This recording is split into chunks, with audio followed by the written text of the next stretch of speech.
ओम शांति। आज 22 अप्रैल 2024 के साकार मधुर महावाक्य हैं। मीठे बच्चे, सर्व का सद्गति दाता एक बाप है। बाप जैसी निष्काम सेवा और कोई भी नहीं कर सकता। प्रश्न है आज की मुरली का कि न्यू वर्ड स्थापन करने बाप को कौन सी मेहनत करनी पड़ती है। क्या प्रश्न है आज का कि न्यू वर्ड स्थापन करने में बाप को कौन सी मेहनत करनी पड़ती है। उत्तर है इसका कि एकदम अजामिल जैसे पापियों को फिर से लक्ष्मी नारायण जैसे पूज्य देवता बनाने की मेहनत बाप को करनी पड़ती है। बाप तुम बच्चों को देवता बनाने की मेहनत करते, बाकी सर्व आत्माएं वापस शांति धाम जाती हैं। हर एक को अपना हिसाब किताब चुक कर लायक बनकर वापस घर जाना है। गीत है आज की मुरली का कि इस पाप की दुनिया से। ओम शांति। मीठे मीठे रूहानी बच्चों ने गीत सुना। बच्चे जानते हैं यह है पाप की दुनिया, नई दुनिया होती है पुण्य की दुनिया। वहाँ पाप होता नहीं है, वह है राम राज्य। यह है रावण राज्य। इस रावण राज्य में सब पतित दुखी हैं। तब तो पुकारते हैं कि हे पतित पावन आकर हमें पावन बनाओ। सभी धर्म वाले पुकारते हैं, ओ गॉड फादर आकर हमें लिबरेट करो, गाइड बनो। गोया बाप जब आते हैं तो जो भी धर्म हैं सारी सृष्टि में सबको ले जाते हैं। इस समय सभी रावण राज्य में हैं, सभी धर्म वालों को ले जाते हैं वापस शांति धाम। विनाश तो सबका होना ही है। बाप यहाँ आकर बच्चों को सुख धाम का लायक बनाते हैं, सभी का कल्याण करते हैं। इसलिए एक को ही सर्व का सद्गति दाता, सर्व का कल्याण करने वाला कहा जाता है। बाप कहते हैं कि अभी तुमको वापस जाना है। सभी धर्म वालों को शांति धाम निर्वाण धाम जाना है, जहाँ सभी आत्माएं शांति में रहती हैं। बेहद का बाप जो रचयिता है वही आकर सभी को मुक्ति और जीवन मुक्ति देते हैं। तो महिमा भी उस एक गॉड फादर की करनी चाहिए जो सर्व के आकर सेवा करते हैं, उनको ही याद करना चाहिए। बाप खुद समझाते हैं कि मैं दूर देश परम धाम का रहने वाला हूँ।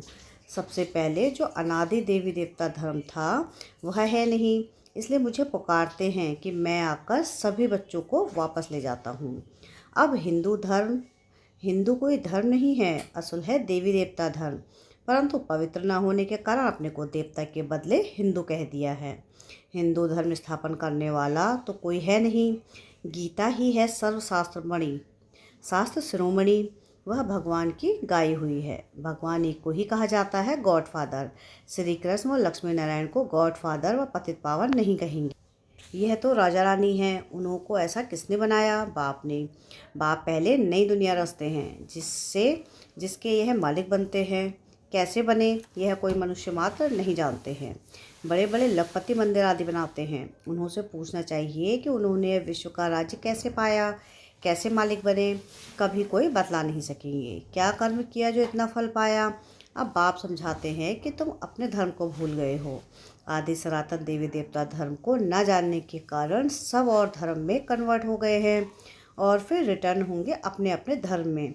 जो आदि सनातन देवी देवता धर्म के हैं वह फिर अपने ही धर्म में आ जाएंगे। क्रिश्चियन धर्म का होगा तो फिर क्रिश्चियन धर्म में आ जाएगा। यह आदि सनातन देवी देवता धर्म का सैम्पलिंग लग रहा है। जो जिस धर्म का है उनको अपने अपने धर्म में आना पड़ेगा। यह झाड़ है, इनकी 3 ट्यूब्स हैं, फिर उनसे वृद्धि होती जाती है और कोई यह नॉलेज दे न सके। अब बाप कहते हैं कि तुम अपने धर्म में आ जाओ। कोई कहते हैं कि मैं संन्यास धर्म में जाता हूँ, रामकृष्ण परमहंस सन्यासी का फॉलोअर हूँ। अब वह है निवृत्ति मार्ग वाले, तुम हो प्रवृत्ति मार्ग वाले। गृहस्थ मार्ग वाले निवृत्ति मार्ग वालों के फॉलोअर्स कैसे बन सकते हैं?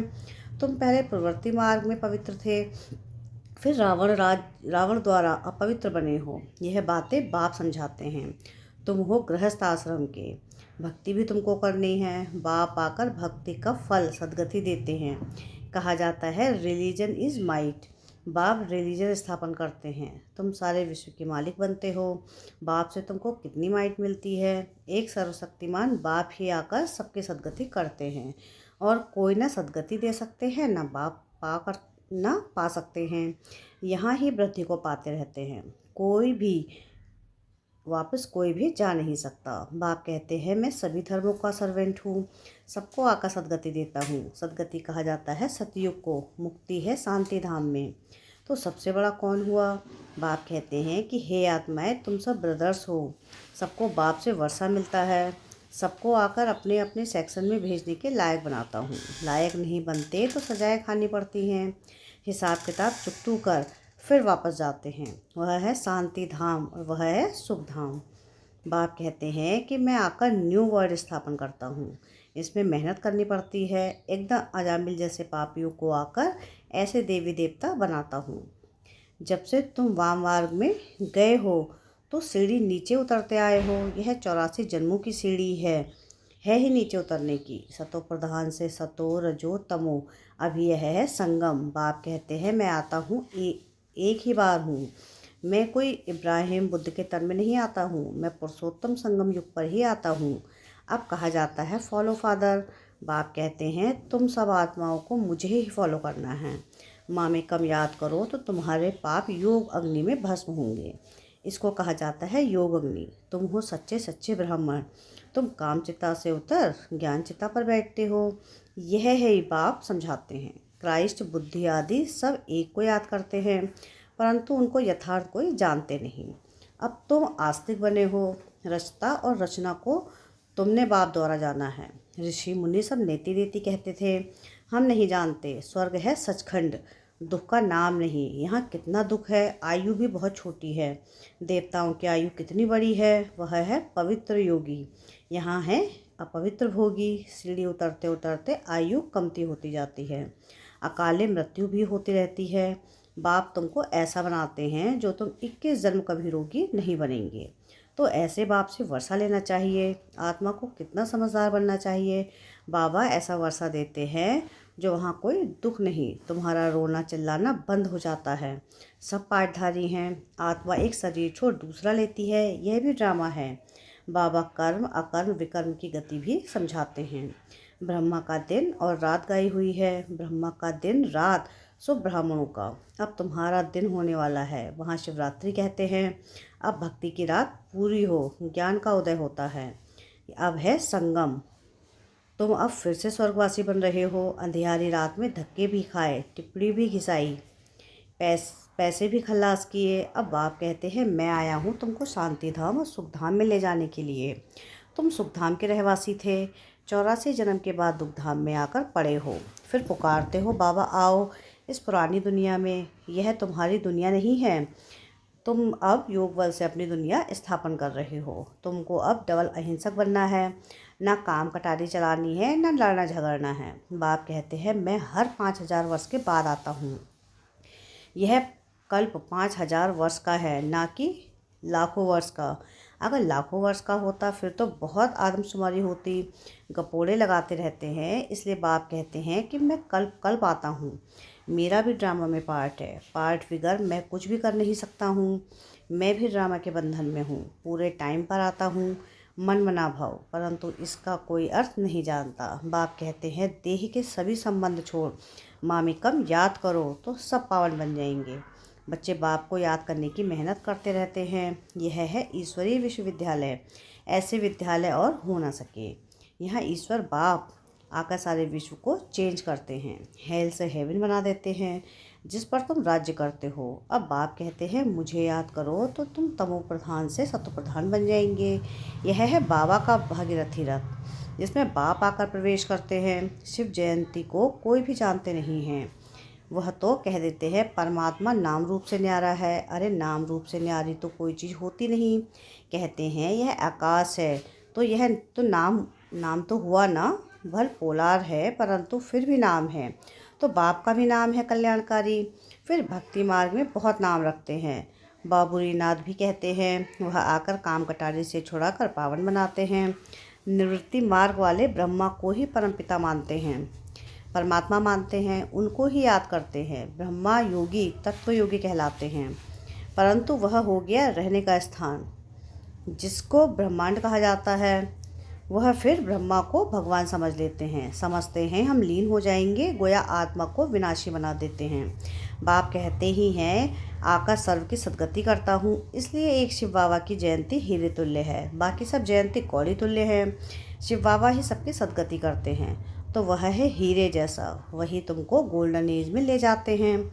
यह नॉलेज तुमको बाप ही आकर पढ़ाते हैं, जिससे तुम देवी देवता बनते हो। फिर यह नॉलेज प्राय लोप हो जाती है।